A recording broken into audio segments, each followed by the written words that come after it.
Hamas जंग पर IDF का नया अलर्ट। लोगों से उत्तरी गाजा को छोड़ने की अपील की गई।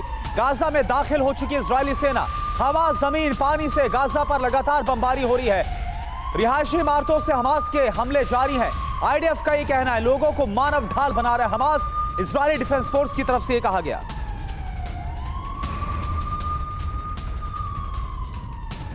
एक और अहम खबर है, मिस्र के राष्ट्रपति ने पीएम मोदी से बात की है। पश्चिमी एशिया में बिगड़ते हालात पर दोनों के बीच चर्चा हुई है। आतंकवाद, हिंसा से हुई मौतों पर चिंता जताई। शांति के प्रयासों को तेज करने पर दोनों नेता सहमत हैं। पीएम मोदी ने ट्वीट करके जानकारी दी।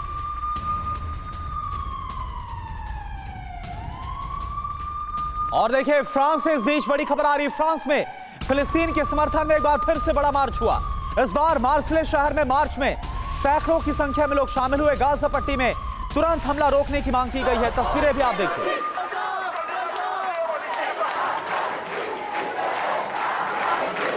और देखिए हमारे साथ दो खास मेहमान बने हुए हैं। ब्रिगेडियर शरदेंदु सर और naval captain Shyam Kumar sir इस वक्त हमारे साथ हैं। ब्रिगेडियर शरदेंदु सर, मैं आपके पास आ रहा हूं। देखिए एक तरफ ये तस्वीरें हम दिखा रहे हैं दर्शकों को, किस तरह से जो वेस्टर्न वर्ल्ड है, इसके अलावा फिलिस्तीन की बात की जाए, तुर्की की बात की जाए, इजराइल की कार्रवाई को लेकर विरोध दर्ज किया जा रहा है। लेकिन इसका कोई असर, कोई प्रभाव हम देख रहे हैं कि युद्ध में पड़ता हुआ नजर नहीं आ रहा। बिल्कुल आपने ठीक कहा। इजराइल इस समय पूरे डिटर्मिनेशन के साथ हमास का खात्मा करने में जुटा है। Even United nation general assembly ने जो रेजोल्यूशन पास किया कि ह्यूमैनिटेरियन पॉज होना चाहिए और अनहिंडर्ड सपोर्ट, जो ह्यूमैनिटेरियन एड है वो गाजा पट्टी में जो पैलेस्टीनियंस हैं उनको मिलनी चाहिए, उसमें 120 मत मिले थे। लेकिन इसके बरखिलाफ जाते हुए इजराइल अपने अटैक जारी किए। उसकी वजह यह है कि अमेरिका ने इस रेजोल्यूशन के खिलाफ वोट किया और उसको एक तरीके से मदद दी है, जिससे कि इजरायली फोर्सेस के हौसले बड़े बुलंद हैं। वो इस समय किसी की नहीं सुन रहा है। उसका सिर्फ मकसद एक ये है कि हमास को पूरी तरीके से ख़त्म करना। लेकिन ये ख़त्म की क्या लिमिट है, किस लिमिट तक इजराइल जाना चाहता है? गाजा पट्टी एज इट इज़ बर्बाद हो रखा है। ये ऑपरेशन स्पिल ओवर के वेस्ट बैंक में भी चल रहे हैं, गोल्डन हाइट में भी चल रहे हैं, लेबनान में भी स्ट्राइक चल रहा है, सीरिया में भी स्ट्राइक चल रहा है। तो ये अंत होता दिख नहीं रहा है और इस बार आर पार की लड़ाई दिखते हुए लग रही है।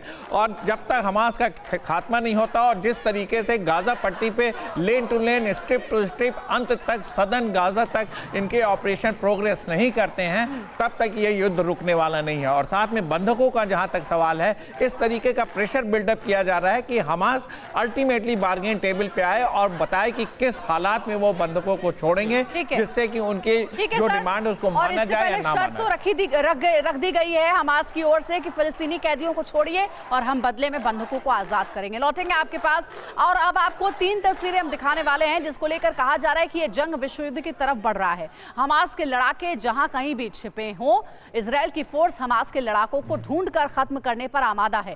गाजा, लेबनान और सीरिया तक जंग की लपटें पहुंच चुकी हैं। 23वें दिन आज 3 मोर्चों से भीषण जंग की विध्वंसक ब्रेकिंग न्यूज और विनाशक तस्वीरें आई हैं। और देखिए एक और बड़ी खबर, गाजा में इजरायली सेना के ताबड़तोड़ हमले जारी है। इजरायली डिफेंस फोर्स ने सेंट्रल गाजा में सैकड़ों की संख्या में रॉकेट दागे। हमास के ठिकानों को निशाना बनाया गया।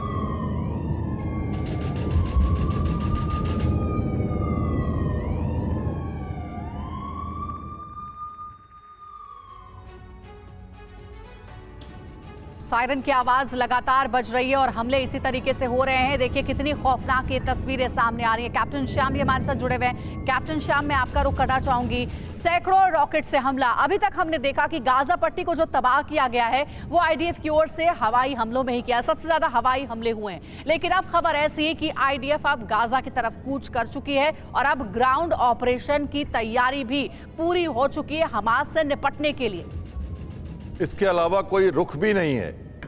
और अगर मैं थोड़ा सा समय लूं और हम कह रहे हैं अरब का वॉर प्लान, तो अगर हम इसको देखते हैं तो 23rd डे पे तो ग्राउंड इन्वेजन तो ये एक दबाव के साथ वो लगातार कर रहे हैं।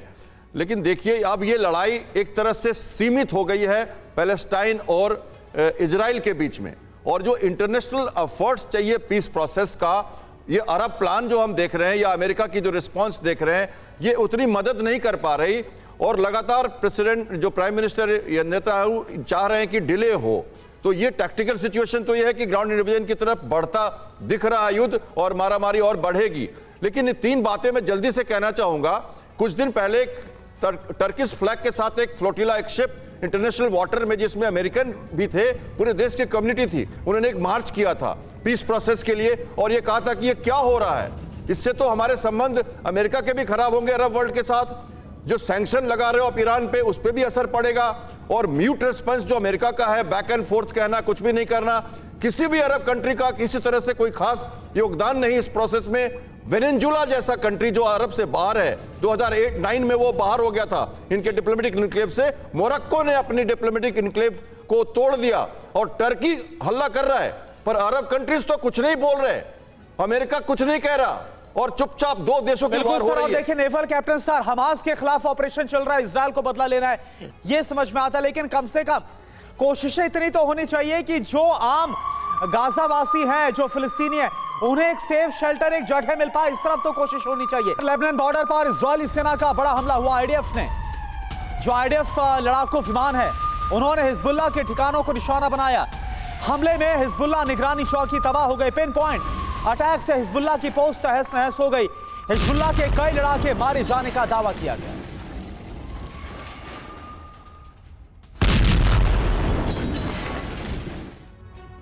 तो ये युद्ध गाजा के भी पार निकल चुका है, स्पिल ओवर कर चुका है। इजराइल का वार किस तरह सामने आ रहा है, हमास को हिजबुल्लाह का साथ मिलता हुआ नजर आ रहा है। ये आप जरा देखें किस तरह से हमास को हिजबुल्लाह का साथ मिल रहा है, और हिजबुल्लाह जो कि लेबनान का गुट है, उसको आईडीएफ करारा जवाब भी दे रहा है।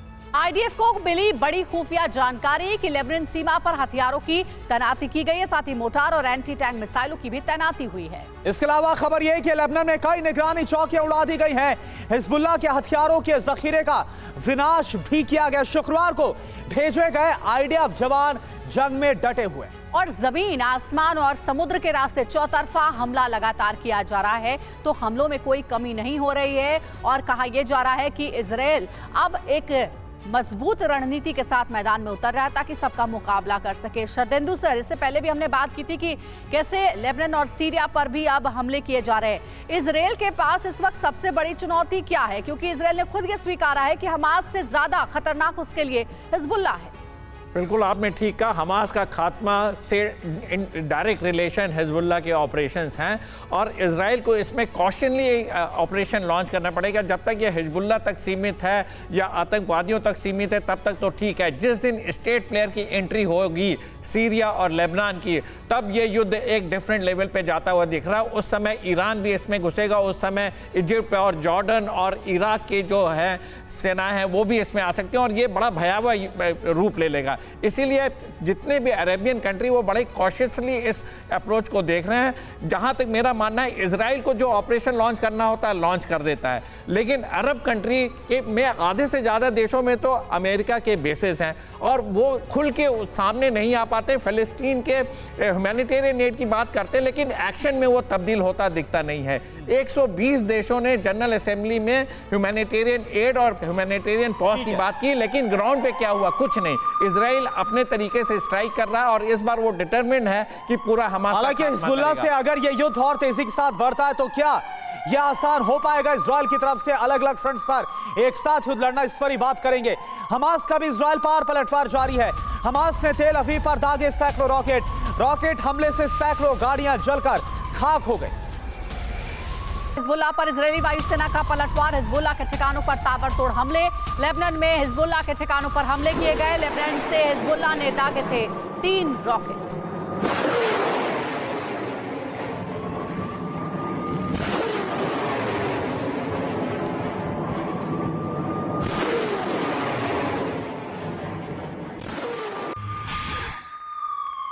और देखिए एक और बड़ी खबर रामल्ला से, जहां रामल्ला में लोगों ने शांति की प्रार्थना की है।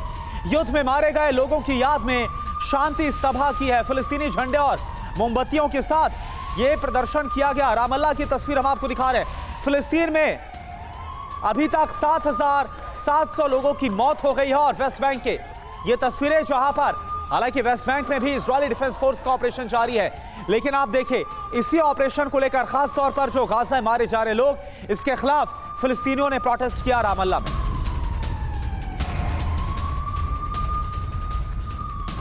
और अब तक मारे गए हमास कमांडर के बारे में जानकारी आपको हम देने वाले हैं। इंफॉर्मेशन वॉल पर सारी डिटेल्स आपके सामने रखेंगे, जिसमें आपको पता चलेगा। सबसे पहले हमास शुरा काउंसिल का प्रमुख ओसामा माजीनी मारा गया है और उसके बाद अली कादी का भी खात्मा हो गया है। हमास का ये नुखबा कमांडर बताया जाता है। और देखिए अली कादी के बारे में अक्टूबर हमले का ये मास्टरमाइंड जो 7 अक्टूबर को हमला हुआ, इसका मास्टरमाइंड बताया जाता है। अगला नाम आप देखिए, जकारिया अबू मामर, जो कि अंतर्राष्ट्रीय संबंध विभाग का हेड बताया जाता है। आईडीएफ ने हमले में इसको भी मार गिराया। जी अगला नाम है जवाद अबू शमाला, हमास का अर्थव्यवस्था मंत्री, इकोनॉमिक मिनिस्टर कह सकते हैं, फाइनेंस मिनिस्टर। पैसे जुटाने की जिम्मेदारी जवाद अबू शमाला की थी और हमास के लिए बड़ा झटका है इसका खात्मा। इसके अलावा बिलाल अल कद्र की बात की जाए, हमास का नुखबा कमांडर बिलाल अल कद्र, किबुत्स नेरिम पर इसने हमला किया था और खान यूनिस इलाके में इसे ढेर किया गया है। बिलाल अल कद्र को मतेज ईद दक्षिणी जिले का ये कमांडर था हमास का, जिसे मार गिराया गया और हमले का इसे मास्टरमाइंड बताया जाता है। और देखिए एयर स्ट्राइक में इसको मार गिराया गया। जो इसके बारे में जानकारी बताए, इसके बारे में अबू मोराद की बात की जाए, मेराद नाम है इसका, हवाई हमलों का ये प्रमुख बताया जाता है। और क्या इन्फॉर्मेशन है, रॉकेट हमलों का जिम्मेदार है ये, जो लगातार हमले किए जा रहे इजराइल के ऊपर। जी हाँ, हमास का एयरफोर्स चीफ है अबू मेराद, जो कि अब आईडीएफ ने जिसे मार गिराया है। अगला नाम है मोहम्मद कटमस, हमास के तोपखाने का ये प्रमुख बताया जाता है और हवाई हमले में इसे मार गिराया गया है। इसके साथ साथ इसके बारे में जानकारी है कि हमास का ये डिप्टी हेड भी है। इसके बाद अगला नाम है तिसर मुबाशिर का, दाइफ का ये दाया हाथ बताया जाता है। हमास का नेवी चीफ भी है ये, जो कि अब मार गिराया गया है। सिर्फ इतना ही नहीं, तिसर के बारे में कहा जाता है हवाई हमले में इसे मार गिराया गया है। काफी ताकतवर था। शादी बरूद अगला नाम है और खुफिया विंग का डिप्टी हेड शादी बरूद, खान यूनिस इलाके में इसे भी मार गिराया गया है। और जानकारी यह है कि यहया सिनवार का ये बेहद करीबी था। हसन अल अब्दुल्ला की बात करते हैं, अगला कमांडर प्रमुख नेता हमास का, हमास के रॉकेट यूनिट का ये हेड बताया जाता है। खबर ये कि खान यूनिस इलाके में इसको मार गिराया गया। हसन अल अब्दुल्ला के बारे में जानकारी है कि इजराइल पर रॉकेट अटैक का ये हेड था। रफत अब्बास दाराज तुफाह बटालियन का ये कमांडर है। रफत अब्बास और हमास के बड़े कमांडरों के बेहद करीब है। इसके साथ साथ 7 अक्टूबर को जो हमला किया गया था हमास की तरफ से, इसका प्रमुख मास्टरमाइंड बताया जाता है। अगला नाम आप देखिए, इब्राहिम जदेवा का है, दराज तुफा बटालियन का यह डिप्टी कमांडर बताया जाता है। लड़ाकू विमान चलाने में यह बेहद माहिर है। और 7 अक्टूबर के हमले में प्रमुख भूमिका इब्राहिम जदेवा की थी। अगला नाम है तारिक मारूफ का, दाराज बटालियन का सपोर्ट कमांडर है और लड़ाकू विमानों के इस्तेमाल की जिम्मेदारी है, लेकिन इसका खात्मा हो गया है। और इसने 7 अक्टूबर के हमले में काफी प्रमुख भूमिका निभाई थी। हसैन अबू रकाबा की बात करें, एयर यूनिट का प्रमुख, लेकिन अब ये नहीं रहा क्योंकि उसको मार गिराया गया। 7 अक्टूबर के हमले का ये मास्टरमाइंड। इजराइल पर हवाई हमले का जिम्मेदार असीम अबू रकाबा को ही बताया जाता है। तो ये टॉप कमांडर्स हैं हमास के, जिससे मार गिराया है आईडीएफ ने अपने इस पूरे ऑपरेशन के तहत, और ऐसे कई कमांडरों को ढेर किया गया अभी तक। करुणा बिल्कुल। और इस वक्त हमारे साथ जो खास मेहमान बने हुए हैं, naval captain Shyam Kumar sir, मैं आपके पास आ रहा हूं। ये जो एक के बाद एक हमास के जो कमांडर है, नेता है, मारे जा रहे, कितना असर पड़ेगा हमास के मनोबल पर, और क्या ये इतना असर डाल पाएगा कि हमास इजरायली डिफेंस फोर्स के सामने घुटने टेक दे? आज इजराइल के प्राइम मिनिस्टर ने कहा कि अब हम स्टेज 2 में आ गए हैं। तो आपने जो समरी दिखाई है स्टेज 1 की है। उनका एम बहुत क्लियर था, सबसे पहले उनके टॉप कमांडर्स को ख़त्म करना और सॉफ्टन द टारगेट। तो बम्बार्डमेंट से उनकी जो इंफ्रास्ट्रक्चर फैसिलिटीज़ है और मनोबल है उसको तोड़ना, सिविलियन कैजुअलिटी को मिनिमाइज करके। इसलिए आज 23वां दिन है। तो ये समरी इंडिकेट करती है कि इजराइल और पैलेस्टाइन की जो वॉर है ये पॉकेटेड है और टैक्टिक्स के हिसाब से इजराइल अपनी एम्स में कामयाब हो रहा है। ये पहला पॉइंट। दूसरा पॉइंट, रामुल्ला के प्रदर्शन पे मुझे लगा कि हम शांति की बात, क्योंकि ये डिले इसलिए हो रहा है कि वो चाहते हैं कि कोई आके बीच में शांति करा दे और ब्लड शेड न हो। तो इसमें देखिए अमेरिका भी नहीं कुछ कर पा रहा। और एक देखिए कुवैत का एक मूवमेंट था जिसमें उन्होंने अपने पार्लियामेंट में कहा कि हम अरब लीग प्रोसेस से बाहर हो रहे हैं। दूसरी बात, मिस्र का आज देखिए भारत के प्रधानमंत्री से बात करना। जॉर्डन और मिस्र यही कुछ कर सकते हैं, पूरा अरब कंट्री कुछ नहीं करेगा, कुछ कर भी नहीं रहा। टर्की जैसा देश मेडिटेरियन सी में है, इसलिए वो अपनी जगह बनाने की कोशिश करके कुछ कहता है। तीसरी बात, एक ही कंट्री है जो कायरो में समिट हुई जहां पीस प्रोसेस हुआ, 59 कंट्री को बुलाया उन्होंने। जॉर्डन में बाइडेन जाना चाहते थे, वो नहीं हुआ। मैं जल्दी से बात कहूंगा, राफा बॉर्डर को खोलना, मिस्र की तरफ से जो शांति समझौते की बात करना, वही एक कंट्री है। सिनाइन पेनिनसुला में ये 20 लाख लोगों को ले जाना होगा। लेकिन मिस्र के बारे में ये भी कहा जा रहा है कि जिस राफा बॉर्डर की आप बात कर रहे हैं उसे लिमिटेड टाइम ड्यूरेशन के लिए ही मिस्र खोल रहा है, क्योंकि मिस्र का ये कहना है कि इतने सारे शरणार्थियों को वो अपने देश में नहीं ले सकता। वही मैंने कहा कि ड्रॉप इन ओशन हुआ है, इजराइल वहां पे रोका हुआ है, उसको डर है कि सहायता ना मिले कहीं हमास को। एक बड़ी खबर है गाजा में इजराइल का ग्राउंड ऑपरेशन। गाजा के अंदर दिखी इजरायली सेना। और एक और बड़ी खबर, इजराइल के प्रधानमंत्री नेतन्याहू का बड़ा बयान, हमास का विनाश हमारा लक्ष्य है, बंधकों की रिहाई तक हमारी जंग जारी रहेगी, बुराई पर अच्छाई की जीत होगी, ये बेंजामिन नेतन्याहू की तरफ से कहा गया।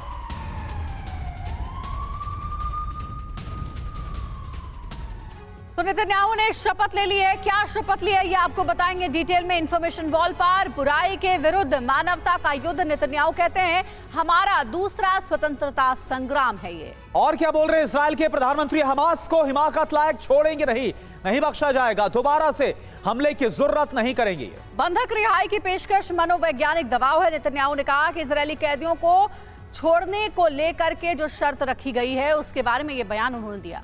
और साथ ही यह भी कहा गया कि सभी फिलिस्तीनी कैदियों की रिहाई की शर्त रखी गई है, यह जानकारी सामने रखी गई। अंजलि, तो नेतन्याहू ने यह शपथ ली है कि हमास का खात्मा करके रहेंगे। इस बीच एक और अहम खबर, बंधकों के परिजनों से मिले इजरायली पीएम नेतन्याहू। तेल अवीव में बंधकों के परिजनों से मुलाकात हुई, बंधकों को जल्द छुड़ाया जाए, परिजनों ने ये दरख्वास्त की है पीएम नेतन्याहू के सामने।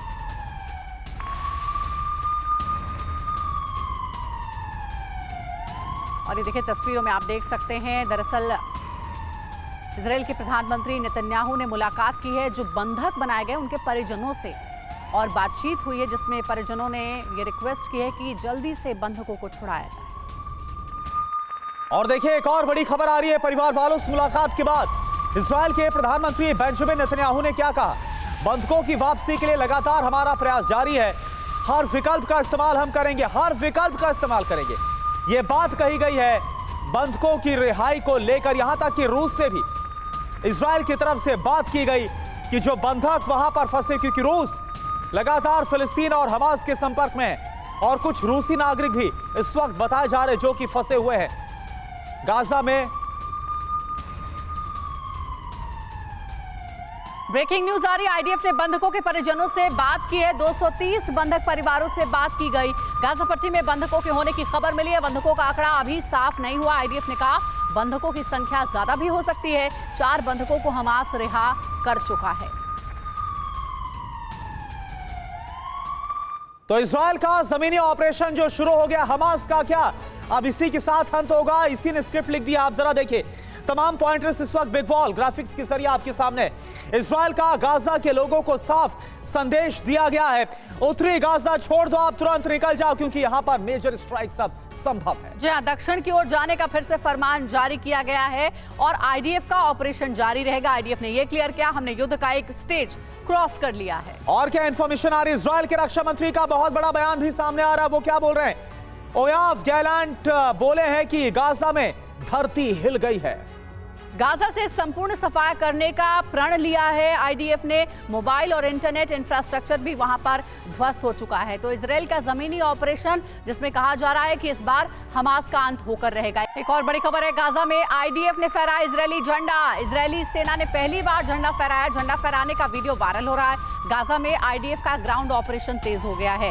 और देखिए, झंडा फहराने के साथ ही ये संदेश देने की इजराइल की कोशिश है कि अब गाजा पट्टी में बहुत जल्द इजराइल का कब्जा दोबारा से होगा। गाजा पट्टी वही इलाका है जहां पर हमास के ठिकाने बने हुए हैं और हमास ने यहीं पर 200 से भी ज्यादा बंधक बनाकर रखे हैं। सबसे ज्यादा युद्ध यहीं पर देखने को मिल रहा है और एक के बाद एक कई हमले गाजा में आईडीएफ की ओर से किए जा रहे हैं। शरदेंदु सर, जाहिर है जो मैंने जिक्र किया कि झंडा फहराने का मतलब ही आईडीएफ ये संदेश दे रहा है हमास को कि अब दिन गिनने शुरू कर दो, अब ग्राउंड ऑपरेशन हमने स्टार्ट कर दिया है और अब बहुत जल्द कुछ ही दिनों का युद्ध बचा है जिसमें हमास का खात्मा हम कर देंगे। हाँ बिल्कुल आपने ठीक कहा। ये पहले देखिए जब जिस इस तरीके की जब वीडियो आते हैं और जिस तरीके के जब इंफॉर्मेशन दी जाती है तो उसका मकसद होता है अपने ट्रूप्स का हौसला अफजाई करना और हमास पे एक तरीके का साइकोलॉजिकल प्रेशर देना कि अब उनको गिव अप कर देना चाहिए, उनको जो बंधकों के रिलीज के बारे में बात करना चाहिए। और ग्राउंड ऑपरेशन के लिए देखिए स्टेज सेट हो रखा है पूरी तरीके से। नॉर्थ गाजा डिस्ट्रॉय हो रखा है, हमास के भी जो वॉर फाइटिंग मशीनरी उसमें काफ़ी डिस्ट्रक्शन हुआ है। अब मैक्सिमम उनको लेन टू लेन क्लियर करना है और वो कैप्चर करना। और सबसे बड़ा मुद्दा इसमें आता है बंधकों की रिहाई के लिए। अगर बंधक नहीं होते तो ये ऑपरेशन कब का खत्म हो गया होता है। इन बंधकों को कैसे रिलीज करना है इस पे मुद्दा अटकता है, क्योंकि इजराइल के अंदर भी काफ़ी प्रोटेस्ट हैं। नेतन्याहू साहब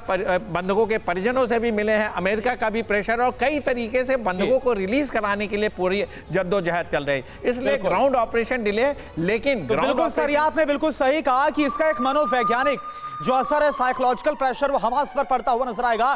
साथ ही हौसला बढ़ेगा इजरायली फोर्स का कि उन्हें कामयाबी मिलती हुई अब गाजा के अंदर नजर आ रही है। एक और बड़ी खबर का हम रुख कर रहे हैं सर। वेस्ट बैंक जेनिन में हिंसक झड़प हुई है, फिलिस्तीनी लड़ाकों ने हमला किया। आइडिया फॉर फिलिस्तीनी लड़ाकों के बीच की झड़प, जेनिन में लगातार एयर रेड सायरन की आवाज भी सुनाई दे रही है। और देखिए आमने सामने की जो फायरिंग हो रही है उसकी आवाज आप सुनिए।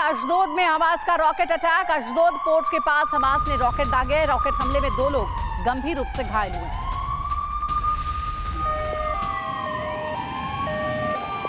तो इजराइल के अशदोद में भीषण रॉकेट हमला किया है। कैप्टन श्याम, अशदोद में जो हमला हुआ है, हमने देखा कि इजराइल के भी कुछ इलाकों में हमले हो रहे हैं। क्या ये अकेले हमास के बस की बात है या फिर क्योंकि अब लेबनान सीरिया भी इन्वॉल्व हो चुका है इजराइल के खिलाफ इस जंग में, तो वहां से भी बड़ी मदद हो सकती है? मैं इन सारी छिटपुट घटनाओं को एक झड़प मानता हूं और आपने भी शब्द यूज किया है पहले कि ये वेस्ट बैंक में भी झड़प हुई है, तो इसको झड़प ही माने। मैं पहले दिन से ये कह रहा हूं और आज भी ये कहता रहूंगा। लड़ाई सिर्फ इजराइल और पैलेस्टाइन के बीच हो रही है। आप पूरी तरह से देख लीजिए, मैंने आज भी सुबह से कहा है, पूरा वर्ल्ड एक तरह से म्यूट हुआ है, कुछ नहीं कर रहा कोई। 3 प्रोसेस जो मैंने बताए वही हो रहा है। चाहता क्या है इजराइल? बहुत टफ पोस्चरिंग है प्रधानमंत्री के उनके। हमें हमास मुक्त गाजा चाहिए, हमें टेरिटरी नहीं चाहिए। तो प्रश्न यह है कि प्रिजनर के साथ अगर यह समझौता हो भी जाए, हॉस्टेजेस वापस आ भी जाएं, तो फिर हमास क्या करेगा आगे? उन्होंने तो अपना जामा जो टेरर का है वो दिखा दिया है पहले दिन 7 अक्टूबर को, तो आगे गाजा को क्या होगा? तो इसलिए यह प्रोसेस कहीं नहीं जाने वाला। हमास को मुक्त करने के लिए उन्हें कार्रवाई करनी पड़ेगी और या तो अरब वर्ल्ड और अमेरिका या वेस्टर्न कंट्रीज इसको उस प्रोसेस में लाके खत्म करें, हमास को हटाएं। लेकिन कम से कम अभी तो ऐसा होता नजर नहीं आ रहा है कि कोई शांति वार्ता आगे बढ़े या किस तरह से यहां पर शांति कायम हो, क्योंकि अभी ये ठान रखा है इस्राइल ने, बेंजामिन नेतन्याहू ने, कि जब तक हमास का खात्मा नहीं होता संपूर्ण, तब तक हम रुकेंगे नहीं। आप दोनों का सर बहुत बहुत शुक्रिया हमारे साथ विस्तार के साथ एक्सप्लेन करने के लिए, चर्चा करने के लिए।